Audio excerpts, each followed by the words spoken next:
नमस्कार मित्रांनो, योजना परिचयमध्ये तुमचे स्वागत आहे. आर-टी 25% मोफत प्रवेश प्रक्रियेबाबत सध्या पालक वर्गामध्ये प्रचंड संभ्रम पाहायला मिळत आहे. विशेषतः ज्या पालकांचे नाव पहिल्या यादीत आले नाही किंवा ज्यांचे नाव नॉट सिलेक्टेड दिसत आहे, ते खूप चिंतेत आहेत. आजच्या या व्हिडिओमध्ये आपण आर-टी-ईच्या दुसऱ्या यादीबद्दलची सविस्तर माहिती, शिल्लक जागांचा आकडा आणि नॉट सिलेक्टेड मुलांच्या पालकांनी आता नेमके काय करावे, याबद्दलची सविस्तर माहिती आपण या व्हिडिओमध्ये पाहणार आहोत.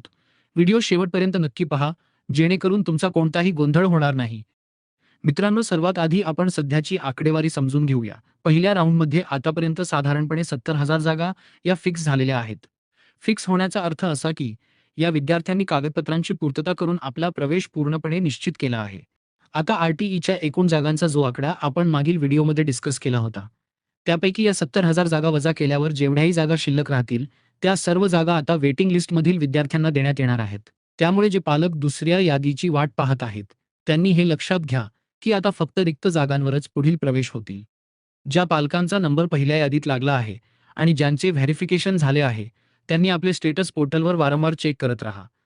जर तुमचे स्टेटस ॲडमिटेड असे येत असेल, तर तुमचा प्रवेश निश्चित झाला आहे असे समजा. पण महत्त्वाचे म्हणजे प्रवेश निश्चित करण्याची शेवटची तारीख 30 एप्रिल 2026 ही आहे. बरेच पालक कमेंट्स करून विचारत आहेत की सर, मुदतवाढ मिळेल का? तर मित्रांनो, यावेळी मुदतवाढ मिळण्याची शक्यता खूपच कमी आहे. कारण ही संपूर्ण प्रवेश प्रक्रिया आधीच खूप उशिराने सुरू झाली आहे.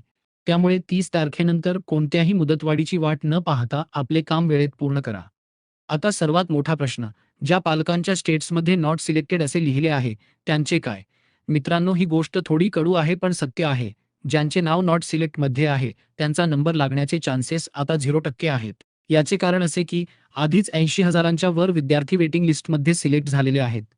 जागा कमी आणि वेटिंगवाले विद्यार्थी जास्त, अशी सध्याची स्थिती आहे.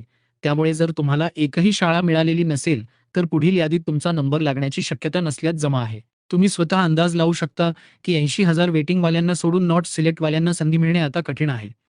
अशा परिस्थितीत नॉट सिलेक्ट असलेल्या पालकांनी काय करावे? तर मित्रांनो, आर-टी-ईच्या याद्या लागतील या आशेवर बसून राहू नका. जर तुम्ही फक्त वाट पाहत राहिलात आणि शेवटच्या वेळी तुमचा नंबर लागला नाही, तर तुम्हाला तुमच्या आवडीच्या शाळेत प्रवेश मिळणार नाही, कारण तिथल्या जागा तोपर्यंत फुल झालेल्या असतील.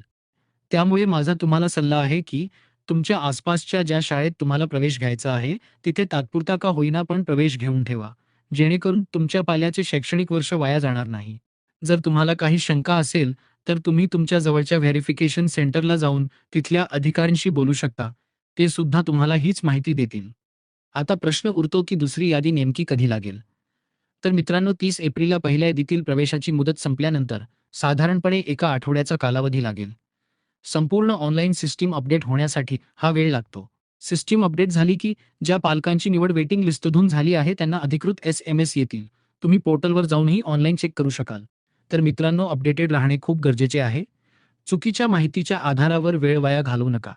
जर तुमच्या मनात काही शंका असतील, तर त्वरित व्हेरिफिकेशन सेंटरशी संपर्क साधा किंवा कमेंट बॉक्समध्ये विचारा.